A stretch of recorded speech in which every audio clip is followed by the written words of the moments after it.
I watched Marvel's Eternals recently, and it really leans into the moral dilemmas. Now, there are a lot of plot holes in this movie, but I don't really care about them. I care about the big ethical dilemma that it poses. So if you're new to the channel and you're into things like ethical analyses of popular media, then hit that subscribe button so you can see more stuff like this. So without further ado, Marvel's Eternals. Dear goodness, what a mess. Let's just establish the basic premise. And this is supposed to be a big plot twist, so yeah, spoilers. The Celestials created the universe, and then they created the Eternals to help sapient life develop on certain worlds so that baby Celestials could use the energy from that life to be born or emerge and then go on to create galaxies and continue to cultivate and maintain the balance of the universe. The circle of life. After helping humans develop for thousands of years, the Eternals on Earth learned that Arishem, the Celestial that created them, was going to allow Earth to be destroyed by the emergence of a new Celestial named Tiamat. They also learned that they're basically just space robots who have done this many times before and get their memories wiped each time. This causes a division amongst the Eternals. Some want to save Earth and stop the Celestial from emerging, and some want to follow their instructions and let Earth be destroyed. When we reached this point in the movie, we actually paused it and Katie and I discussed the potential implications of this for an absurdly long time. Luckily, she is a very patient woman.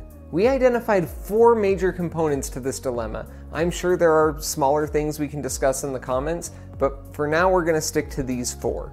First, is there relative value to life? This is the obvious question.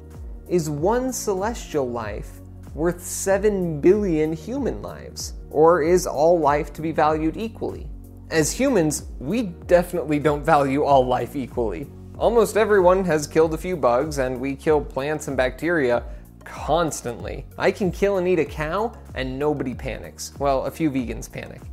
But very few people panic. But if I kill and eat a black rhino, well, then everyone loses their minds. We all have a kind of value of life hierarchy, which usually ends up with humans being at the top. But even if we assume that all life isn't equal, this doesn't really feel like a balanced trade.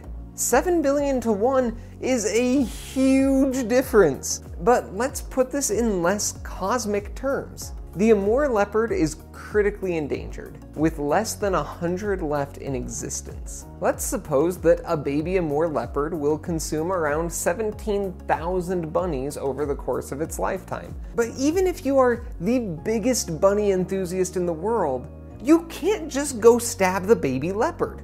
That definitely makes you the bad guy. Now, part of that is that value of life hierarchy. We tend to value leopards higher than we do bunnies. But also, that's part of the natural order. Leopards eat the bunnies, grass eats the leopard, bunny eats the grass. It's the circle of life. Celestials emerge from host planets. Celestials create new galaxies. People mine resources from celestial severed heads. The second question, and this one has been very heated across the internet, is can we put value on hypothetical life? They discuss this a lot in the movie. Tiamat, as a celestial, will be responsible for the creation of quadrillions more lives than Earth will lose. But those lives don't exist yet, so can we really weigh them? Well, yes and no. Hypothetical futures get kind of weird. For example, if someone commits murder, we don't charge them with the murder of all potential descendants that person could have created. Even though, through the act of murder, they did eliminate the possibility of many potential lives. Because this gets a bit weird, we're just gonna have to accept Marvel's explanation that Celestials are crucial for the development and growth of the universe, and that they're required to maintain balance, whatever that means. Let's just say that there is a negative cosmic impact to Tiamat's death. The third thing we need to consider actually gets a little bit theological, because Celestials are gods in the MCU. A celestial like a god? Small g, son. But Arishem isn't a lowercase g god. He is the leader of the Celestials, the first being of all existence. And he created things like light. In the MCU, Arishem is basically God with a capital G. So if the most omnipotent, omniscient being in all of eternity isn't some kind of moral authority on what's right and what's wrong, then who is? The idea that your 7,000 years of being an eternal on one planet gives you more perspective and better judgment than eons of universal exposure and experience is the height of hubris. It's crazy arrogant. I'm actually curious, there's part of me that wonders if this issue would be split down religious lines. I would love to hear your thoughts in the comments about whether you are a religious person or not, and how you feel about the Eternals obeying or disobeying Arishem. I would think that religious people would be more inclined to think that Arishem is right, because most theologies teach that there is some kind of higher power, and that their idea of morality doesn't always line up with our perspective of morality. But even in those cases, you need to trust the higher power's moral judgment. That's basically most religions.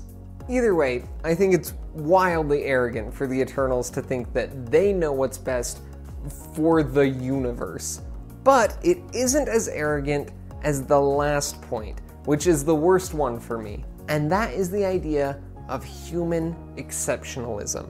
Exceptionalism is the belief that a species, country, society, institution, movement, individual, or time period is exceptional, unusual, or extraordinary, usually implying that it's superior in some way and often the exception to standard rules.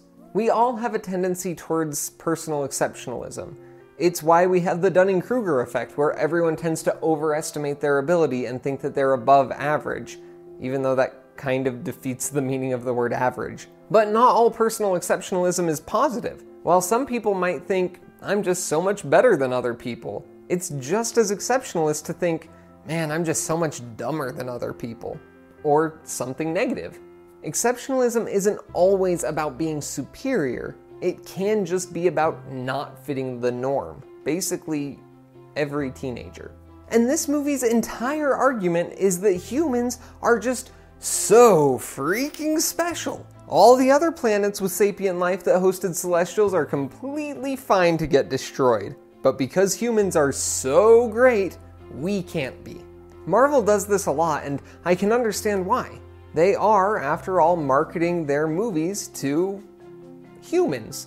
It feels wrong to think, yeah, we aren't that great, just blow up Earth. But honestly, that's kind of what I was thinking during this movie. I actually found myself hoping that the good guys would fail. And it wasn't intentional, it just felt wrong. And this is actually pretty important when it comes to morality in our own lives, because we think we're the exception all the time, and it is really problematic to living an ethical life. Here's a little trick you can use to avoid bad exceptionalism in your life. When you think that you have a reason to break a rule, when you're justified in doing something that might be wrong or against the norm, ask yourself this question. If everyone applied the same logic to themselves, how catastrophic would the consequences be? Let's say you're speeding because your wife is in labor in the passenger seat. You could say, if everyone who is in a life-threatening emergency on their way to the hospital broke the speed limit, how bad would that be? And the answer is not that bad. Most police officers would probably agree with you. So maybe that's a solid exception. If you're at the zoo and you ignore the "Don't feed the animals" sign, and you feed them your cotton candy or Snickers or deep-fried Oreo cheesecake anyway, you could ask, what if everyone gave the animals random food? And the answer would probably be, they would all die. So that's not a good exception. With the Eternals, we could ask, what if every planet who felt like their species was worth saving killed a Celestial? The answer is the slow but inevitable death of the universe. So maybe not a great exception. You know, I think humans are great.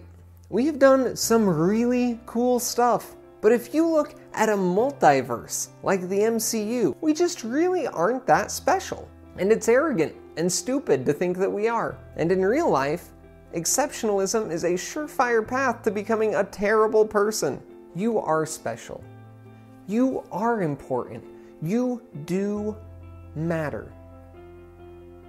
But you aren't so special and important that what you want matters more than everybody else. And if you can remember that, you can make your life and the world a little bit of a better place. Hey guys, thanks for watching this video. I had a blast with this one, and I want to make more content like this, breaking down the moral and ethical dilemmas of pop culture stuff. So let me know if you enjoyed it, and like and comment and share it with other people so we can get the discussion going. And if it does well, I can make even more stuff like this.